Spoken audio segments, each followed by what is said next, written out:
Shalom jemaat Tuhan. Pada saat ini kita mau belajar topik kita dari Injil Yohanes ini, Yesus Sang Roti Hidup, yang kita ambil dari Yohanes 6, tapi pada mulanya kita juga memulai dengan Ulangan 18. Mari kita berdoa. Mohon Roh Kudus urapi hamba-Mu yang akan menyampaikan firman Tuhan, sensor tutur kata dan sikap hamba-Mu, sehingga hamba-Mu menjadi sumber berkat bagi setiap orang yang mendengar dan menontonnya. Roh Kudus, Roh Hikmat membimbing hamba-Mu dan setiap kami yang mendengarkannya. Terima kasih Tuhan. Dalam nama Tuhan Yesus kami sudah berdoa. Haleluya. Amin.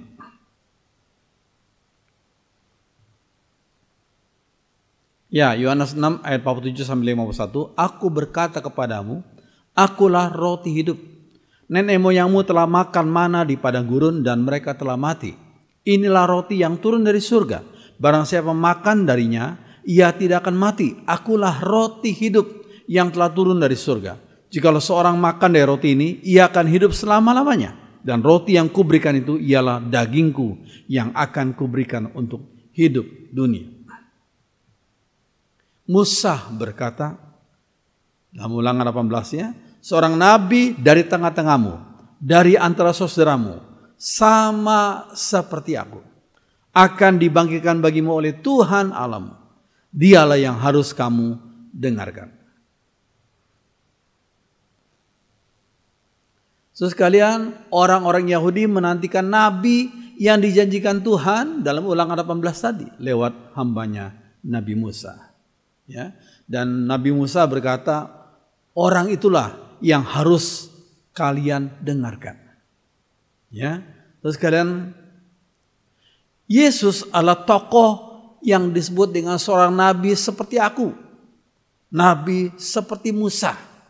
Nah, kita mau lihat apa sih persamaan Yesus dengan Musa? Ya. Sama-sama dari bangsa Yahudi, itu yang pertama. Ya. Yang kedua, sama-sama mengalami pencobaan, pembunuhan saat masih bayi. Ya, Musa masih bayi sebelum usia 2 tahun mau dibunuh waktu itu di Mesir. Ya, Yesus mau dibunuh oleh Raja Herodes juga sebelum usia 2 tahun.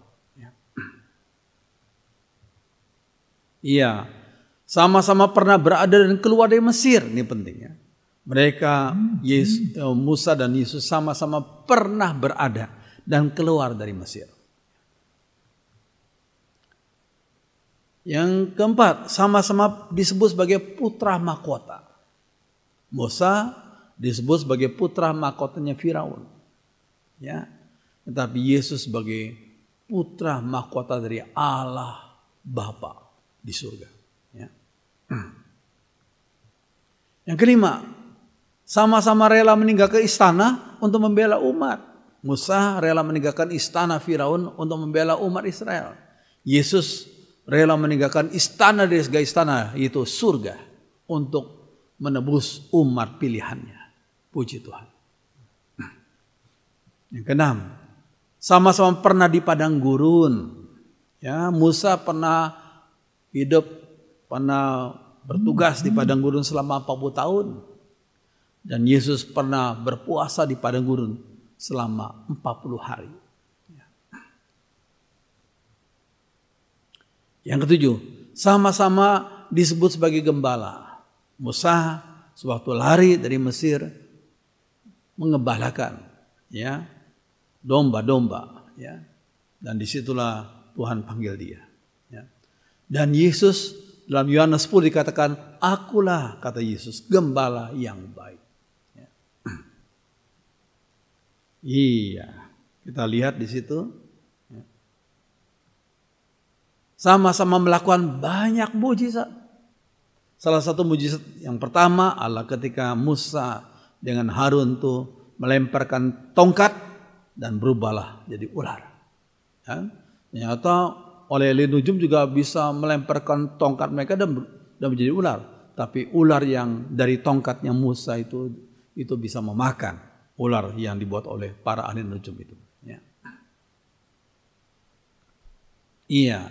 Yang ke-9, sama-sama pimpin umatnya keluar dari perbudakan. Musa pimpin umat Israel keluar dari perbudakan Mesir. Tapi Yesus memimpin umatnya keluar dari perbudakan dosa. 10, sama-sama rela mati bagi umat. Ketika Musa melihat ya Tuhan begitu marah ya, dan mau memusnahkan seluruh umat Israel yang menyembah berhala itu, ya, menyembah lembu emas itu. Dan Musa berdoa kepada Tuhan. Dia berkata, wah, biarlah namaku saja yang dihapuskan dari buku kehidupan, tapi jangan umat Israel. Ya, sama-sama Musa sebagai orang yang rela mati bagi umat Israel. Yesus rela mati bagi umat pilihannya. Ya, rela mati di salib dan bangkit kembali. Yang ke-11, sama-sama memberikan hukum. Musa memberikan hukum Taurat dari Tuhan kepada umat Israel. Yesus memberikan hukum kasih ya kepada umat pilihannya. Puji Tuhan. Jadi kira-kira ada 11 persamaan daripada Musa dan Yesus. Ya. Seorang nabi dari tengah-tengah, dari umat Israel yang sama dengan aku. Itulah yang harus kita dengarkan, yang harus kita ikuti, yang harus kita turuti, ya. Dan itulah Yesus. Puji Tuhan. Ya. Iya. Yang pertama kita melihat kembali kepada Yohanes 6 ini, Yesus itu menolak dijadikan sebagai raja dunia. Lihat Yohanes 6 ayat 15. Karena Yesus tahu bahwa mereka hendak datang dan hendak membawa dia dengan paksa untuk menjadikan dia raja, ia menyingkir pula ke gunung seorang diri. Wah, ini ribuan orang Israel merasa luar biasa ini. Dari makuto roti dan 2 ekor ikan, Yesus bisa memberi makan ribuan orang. Wah, jadikan dia sebagai raja kita saja. Raja dunia ini. Sehingga kita bisa memberikan kita makan kenyang. Ya. Yesus yang tahu motivasi mereka mau menjadikan dia sebagai raja. Oh, Yesus tidak mau. Yesus tidak mau dijadikan sebagai raja dunia ini. Ya. Ya, cara perjuangan Yesus bukanlah duniawi. Beda sekali. Ya, kita melihat ini gambar dari ya pada abad 11, 12 dan 13 itu beberapa negara mengirim pasukannya, beberapa negara di Eropa mengirim pasukannya untuk berjalan menuju ke Holy Land. Ya, sekarang Israel, ya. Karena mau merebut Holy Land ya, dari Muslim. Ya. Kemudian terjadilah peperangan di situ. Ya. Itu yang mereka sebut dengan perang salib. Ya. Dari pihak Islam, ya perang Sabil. Tapi dari pihak Kristen, dari Eropa itu mereka sebut sebagai perang salib. Ini satu catatan hitam, nota yang tidak baik dalam sejarah. Ya.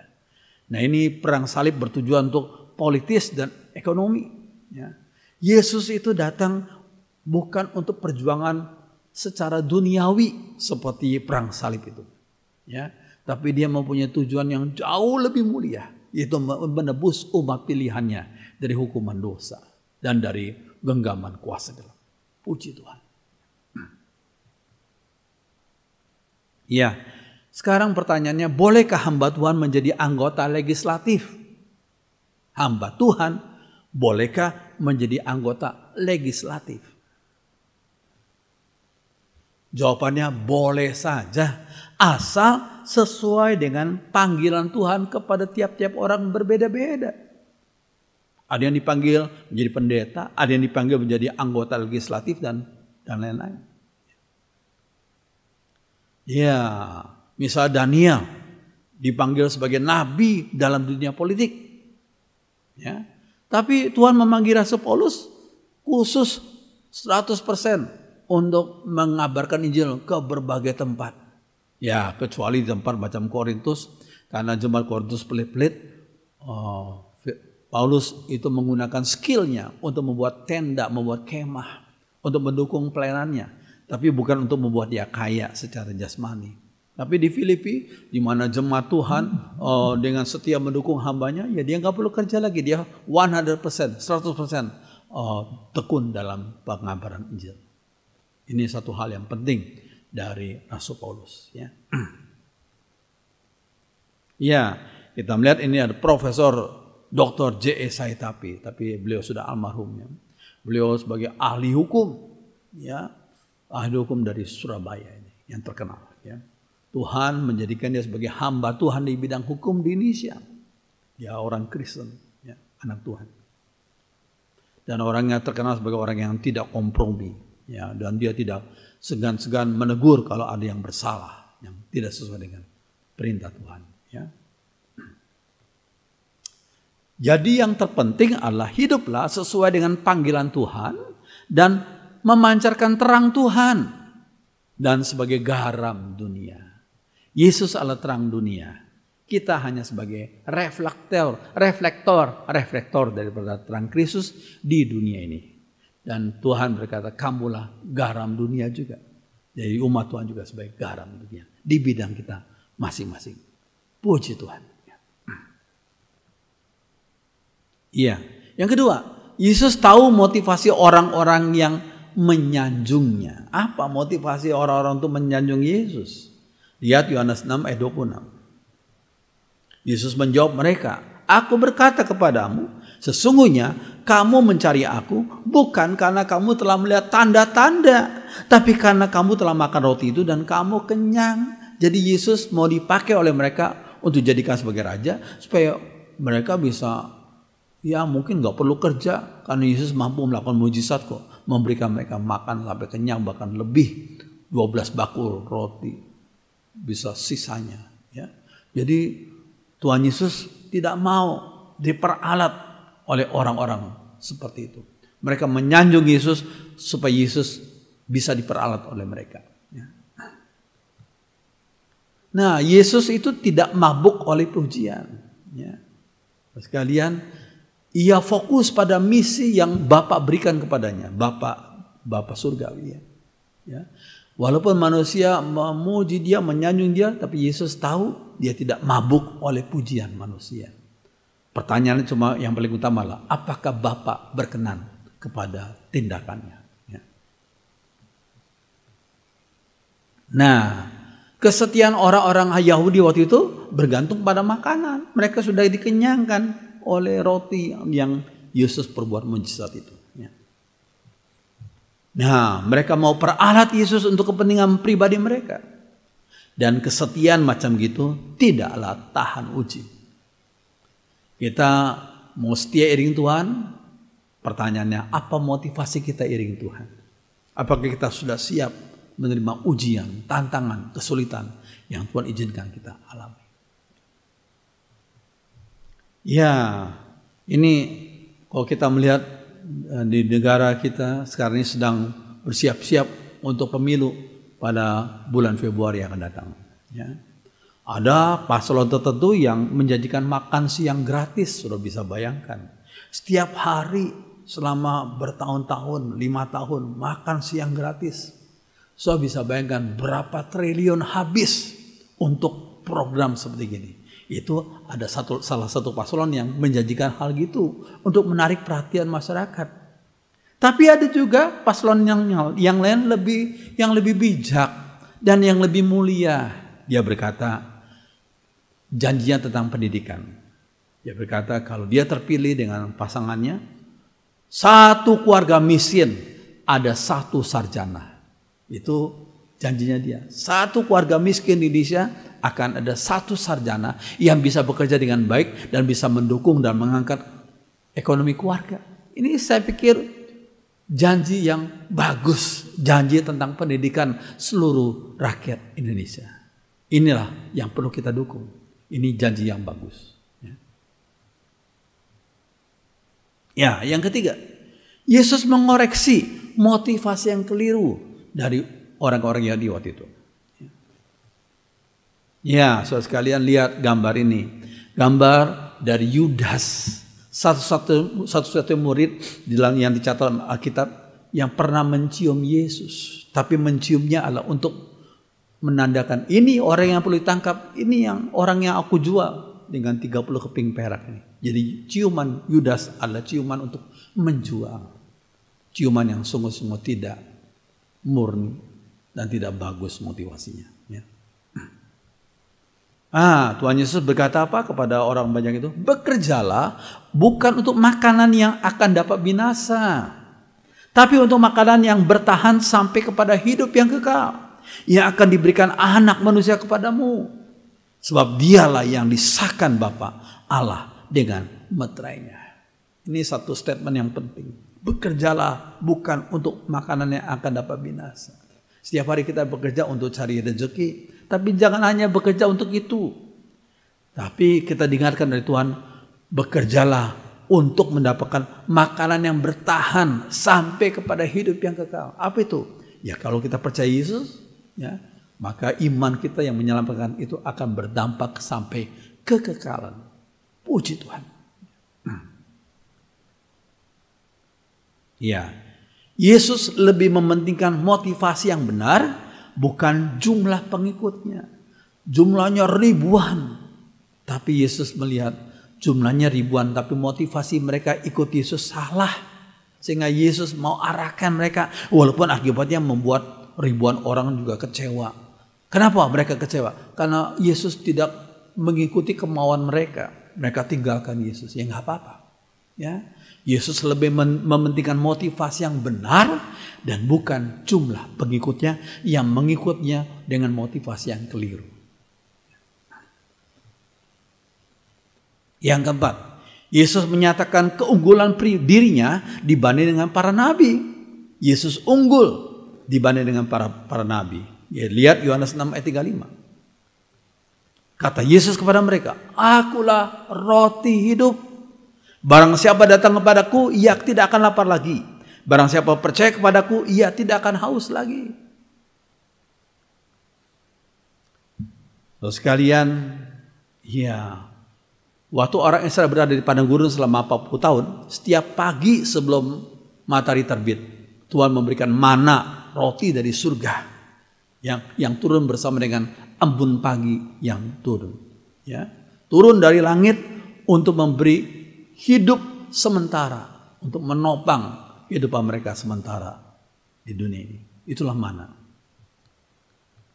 Namun sang roti hidup yang ditawarkan oleh Yesus, itu tubuhnya itu, ya, itu turun dari surga untuk memberi dan menawarkan kepada manusia hidup yang kekal bagi umatnya. Bukan hidup yang sebentar, tapi hidup yang kekal bagi umatnya. Puji Tuhan. Jadi saudara pilih yang mana? Yang hanya memberikan hidup yang sementara atau yang bisa memberikan hidup kekal? Ya, jawaban yang pasti ya pilih roti hidup itu.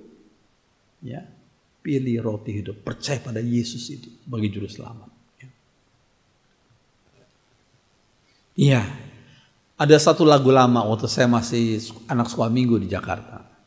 Tuhanku roti kehidupan, Tuhanku air kehidupan. Siapa makan, siapa minum, dapat hidup selama-lamanya. Lagu yang sederhana, tapi lagu yang masih saya ingat puluhan tahun, lebih dari 50 tahun yang lalu. Ya, waktu itu saya masih mungkin belum 10 tahun, ya. Saya sudah dengar lagu ini waktu saya masih anak sekolah minggu. Sekarang saya hampir 62. Dan saya masih ingat persis. Tuhanku roti kehidupan, Tuhanku air kehidupan. Siapa makan, siapa minum, dapat hidup selama-lamanya. Oh, puji Tuhan. Ya. Dalam kehidupannya di dunia ini, Tuhan Yesus punya banyak gelar yang sangat unik. Gelar-gelar Yesus itu sangat unik, ya, karena nggak ada seorang pun yang punya gelar seperti itu, ya, karena gelar itu menyatakan pribadi dan karya Yesus yang luar biasa agung. Ya. Misalnya, Yesus pernah disebut sebagai Sang Firman Allah. Sang Firman yang menjadi manusia. Sang firman Allah, ya, yang menjadi manusia. Dia disebut sebagai sang roti hidup dan sang air hidup. Yesus sebagai terang dunia. Yesus sebagai gembala yang baik, a good shepherd, the good shepherd. Yesus sebagai Alfa dan Omega. Alfa itu huruf yang pertama dalam bahasa Yunani, abjad Yunani. Ya. Omega adalah huruf terakhir dalam abjad Yunani. Jadi Yesus adalah yang awal dan yang akhir. Ya. Yesuslah hamba Tuhan yang menderita dan mati di salib dan bangkit kembali pastinya. Yesus adalah pokok anggur yang benar itu. Oh sekalian, jadi kita nggak bisa menjelaskan satu persatu sebab setiap bagian itu harus membutuhkan penjelasan yang panjang lebar. Karena ini maknanya penting dan dalam. Puji Tuhan. Dan Yesus sebagai kebangkitan dan hidup. Ya, Yesus sebagai kebangkitan dan hidup. Dan lain-lain. Ya. Itu hanya sebagian saja yang gelar yang unik, yang sangat unik, yang hanya Yesus yang pernah ucapkan dan menunjukkan kepada dirinya itu. Luar biasa. Puji Tuhan. Iya. Roti atau nasi adalah sebagai penopang kehidupan. Makna kehidupan adalah keterpaduan. Seorang disebut sebagai manusia yang hidup karena ada keterpaduan antara tubuh dan bagian jiwa atau rohnya. Tapi makna kematian adalah keterpisahan. Jikalau tubuhnya sudah berpisah dengan jiwa atau rohnya, ya orang itu mati. Ya, itu makna kehidupan adalah keterpaduan, makna kematian adalah keterpisahan. Ya, kehidupan jasmani, keterpaduan tubuh dengan jiwa atau roh manusia. Dengan kehidupan rohani adalah keterpaduan manusia dengan Allah Sang Pencipta melalui Tuhan Yesus. Puji Tuhan. Puji Tuhan. Iya. Nah, dikatakan dalam ayat 54, barang siapa makan dagingku dan minum darahku, ia akan mempunyai hidup yang kekal dan aku akan membangkitkan dia pada akhir zaman. Ayat di atas bukan bicara soal kanibalisme. Jangan menganggap bahwa Tuhan Yesus mengajar kita untuk makan daging orang lain dan minum darah orang lain. Tidak. Tapi itu ayat yang mempunyai makna yang lebih dalam. Ya, makna rohani yang lebih dalam. Ya. Ayat di atas bukan kanibalisme. Tetapi ayat di atas mempunyai arti adanya persekutuan yang erat dengan Sang Juru Selamat. Persekutuan yang erat dengan Sang Juru Selamat. 1 Yohanes 5 ayat 12-13 Rasul Yohanes berkata, barang siapa memiliki anak, ia memiliki hidup. Barang siapa tidak memiliki anak, ia tidak memiliki hidup. Semuanya itu kutuliskan kepada kamu, supaya kamu yang percaya kepada nama anak Allah tahu bahwa kamu memiliki hidup yang kekal. Hidup yang kekal. Ya, jadi hidup yang kekal bisa didapat jikalau kita manusia yang berdosa bisa diampuni dosa kita dan kita punya persekutuan yang erat dengan Sang Juru Selamat itu. Puji Tuhan. Ya, Yohanes 6 ayat 54, barang siapa makan dagingku dan minum darahku. Dagingku dan darahku menuju kepada kemanusiaan Yesus yang sejati. Malaikat itu dari roh, gak punya daging dan darah. Tapi Yesus, Sang Firman yang menjadi daging, the Word became flesh. Yesus mempunyai kemanusiaan yang sejati. Ya, 1 Yohanes 4 ayat 2-3. Demikianlah kita mengenal roh Allah. Setiap roh yang mengaku bahwa Yesus Kristus telah datang sebagai manusia, dalam bahasa aslinya sarx, daging, flesh, berasal dari Allah. Dan setiap roh yang tidak mengaku Yesus, dalam bahasa Inggrisnya dikatakan in the flesh, dalam daging, tidak berasal dari Allah. Roh itu adalah roh antikristus. Ya, Jadi pada abad pertama Masehi muncul ajaran namanya Gnostisisme. Yang nggak masalah kalau orang Kristen berkata Yesus itu Allah, oke. Tapi mereka menolak kalau Yesus adalah manusia. Nggak mungkin. Sebab roh itu suci mulia. Sedangkan daging tubuh ini adalah dosa. Jadi nggak mungkin roh yang suci dan mulia jadi daging. Jadi Yesus hanya seperti mempunyai tubuh jasmani, tapi sebenarnya enggak. Itu kata Gnostisisme yang keliru itu. Ya. Nah, syarat untuk dapat hidup kekal adalah percaya bahwa sang firman itu, logos itu telah jadi daging dalam diri Yesus. Coba lihat Yohanes 1 ayat 14. Jadi sang firman, sang logos pernah jadi daging, pernah jadi saks dalam diri Yesus. Puji Tuhan. Ya, ayat di atas dipakai untuk melindungi iman umat Tuhan dari Gnostisisme, ajaran yang keliru waktu itu, yang tidak percaya sang firman Allah telah menjadi daging. Ya. Padahal Yesus benar-benar manusia sejati. Bahkan setelah dia bangkit, Yesus tetap berdaging dan bertulang. Dari mana kita tahu? Setelah bangkit ya, Yesus tetap berdaging dan bertulang. Coba lihat Lukas 24 ayat 39. Setelah Yesus bangkit ya. Lihatlah tanganku dan kakiku. Setelah Yesus bangkit ya. Aku sendirilah ini. Rabahlah aku dan lihatlah. Karena hantu tidak ada daging dan tulangnya. Seperti yang kamu lihat ada padaku. Jadi setelah Yesus bangkit pun, Yesus tetap mempunyai daging dan tulang. Ya, bandingkan agama Islam percaya pada kemanusiaan Yesus, tapi nggak percaya pada keilahiannya. Ini berbanding terbalik dengan Gnostisisme. Gnostisisme percaya pada keilahian Yesus, tapi mereka nggak percaya bahwa Yesus itu jadi daging, jadi manusia. Tapi Islam terbalik, percaya kepada kemanusiaan Yesus. Jadi Yesus disebut sebagai nabi. Oh, mereka sangat mengakui. Tapi mereka tidak percaya Yesus itu Tuhan, apalagi Allah.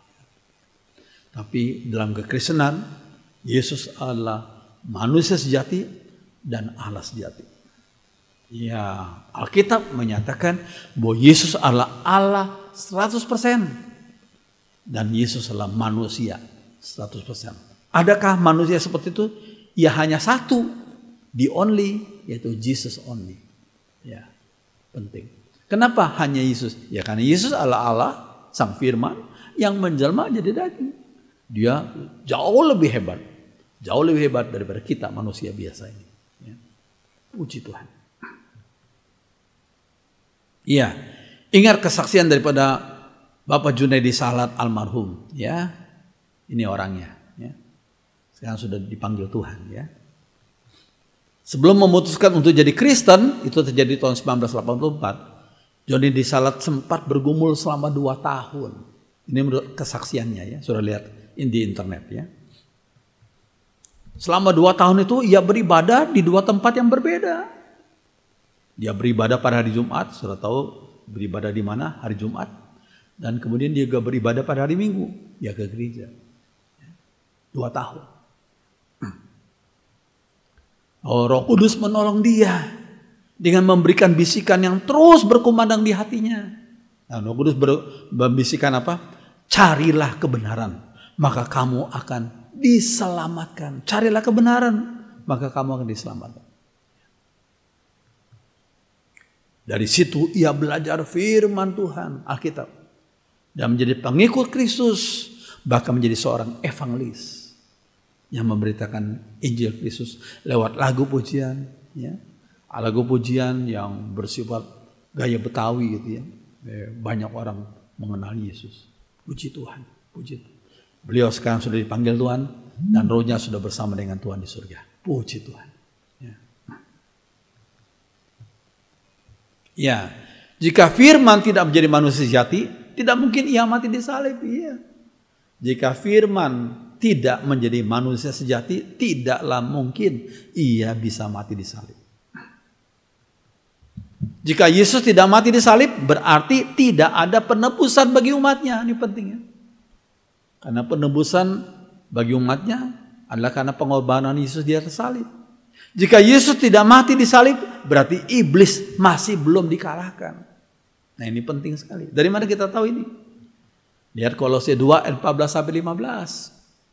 Dan membatalkan surat hutang terhadap kita yang mengancam kita dengan syarat-syarat yang berat, dengan menyalibkan surat itu pada kayu salib. Jadi pada kayu salib Yesus menyalibkan surat hutang dosa kita. Allah menghapuskan semua dakwaan terhadap kita. Jadi kita dihapuskan dosa kita karena kita beriman kepada Yesus yang pernah disalibkan. Nah, ini penting.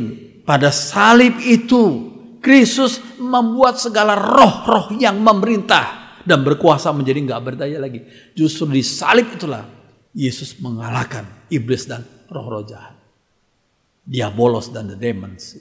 Ya. Iya, iblis pernah berkali-kali menghalangi Yesus jangan sampai mati di salib. Ya, karena ia tahu di salib Yesus, iblis dan roh-roh jahat dikalahkan. Sehingga iblis berusaha menghalangi Yesus jangan sampai dia mati di salib. Ya, beberapa kali ya. Nah, salah satunya adalah iblis pernah, hati-hati ya. Iblis pernah memakai lidahnya Petrus yang baru saja dipuji. Karena Petrus pernah berkata, engkau adalah Mesias, anak Allah. Gak lama kemudian iblis pakai lidahnya untuk mencobai Yesus atau menghalangi rencana Yesus itu mati di salib. Ya, coba lihat.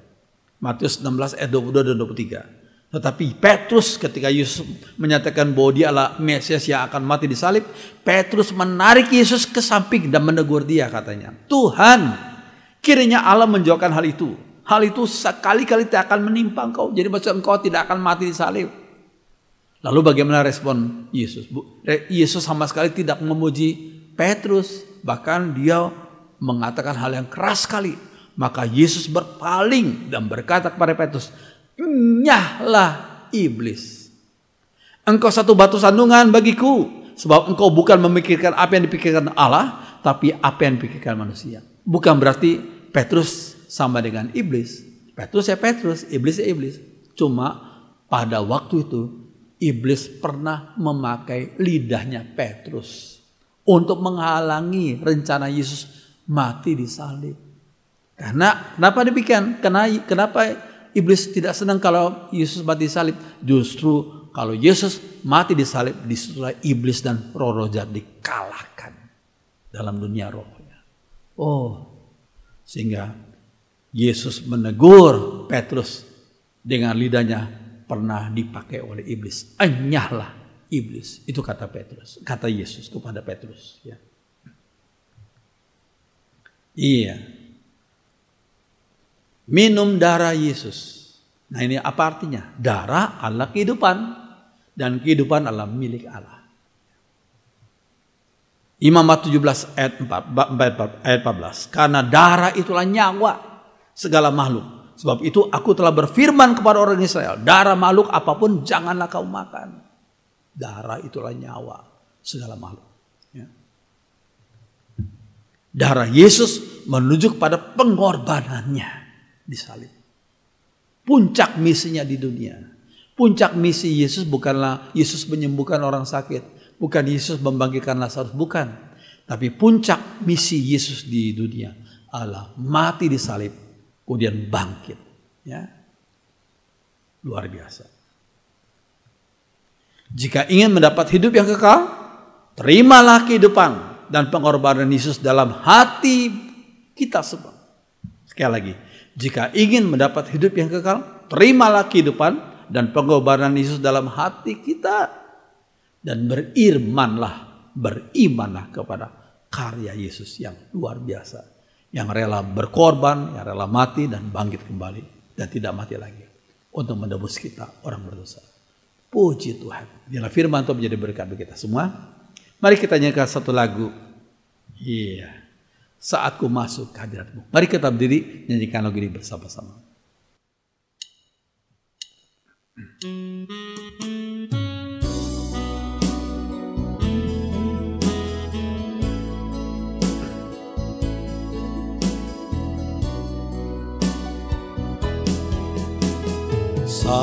ku masuk ke hadirat-Mu, bawa persembahan ke tempat kudus-Mu.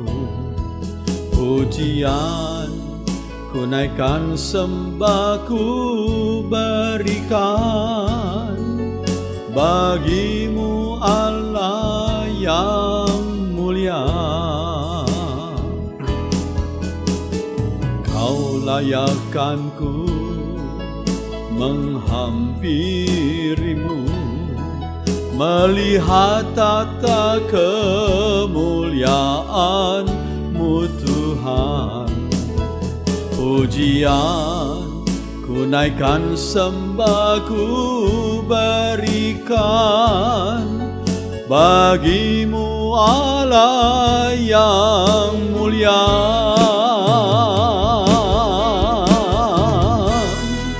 Oleh kuasa darah-Mu, Kau telah hapus dosaku. Kekudusan-Mu melingkupiku, kasih-Mu mengalir memulihkan hidupku. Sungguh besar anugerah-Mu, Kau selamatkan hidupku. Ku menjadi ciptaan yang baru oleh kuasa darah-Mu.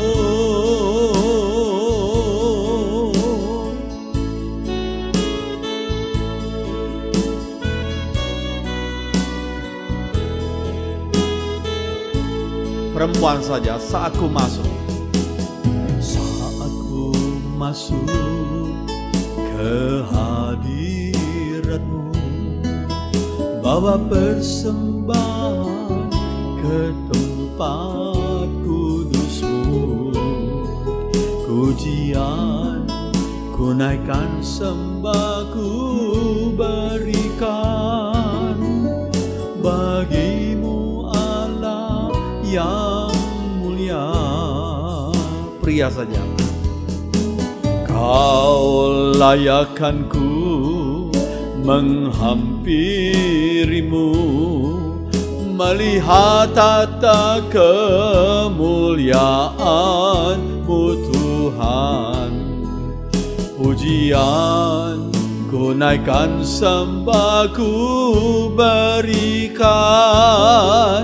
bagi-Mu Allah yang mulia.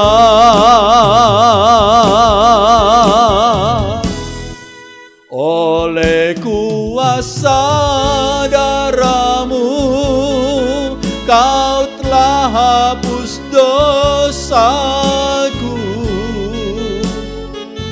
Kekudusan-Mu melingkupiku, kasih-Mu mengalir memulihkan hidupku. Sungguh besar anugerah-Mu, Kau selamatkan hidupku. Ku menjadi ciptaan yang baru oleh kuasa darah-Mu. Ku menjadi ciptaan yang baru. Ku menjadi ciptaan yang baru oleh kuasa darah-Mu. Sekali lagi. Ku menjadi ciptaan kehidupan yang baru oleh kuasa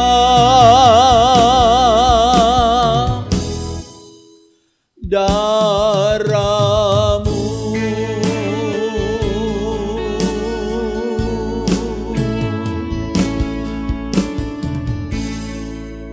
Ya Tuhan Yesus, Engkaulah Sang Roti Hidup, dan Engkaulah yang memberikan kami air kehidupan, yang memberikan kami pengampunan dan hidup yang kekal. Kami bersyukur untuk firman-Mu, biarlah kami semua yang mendengarkan, kami digerakkan hati kami untuk membuka hati kami, menerima Yesus yang bisa mengampuni dosa kami dan memberikan kami hidup yang kekal. Terima kasih Tuhan, dengarkan doa kami dalam nama Tuhan Yesus. Kami sudah berdoa, semua orang beriman mengatakan, Amin. Silakan duduk, Tuhan berkati.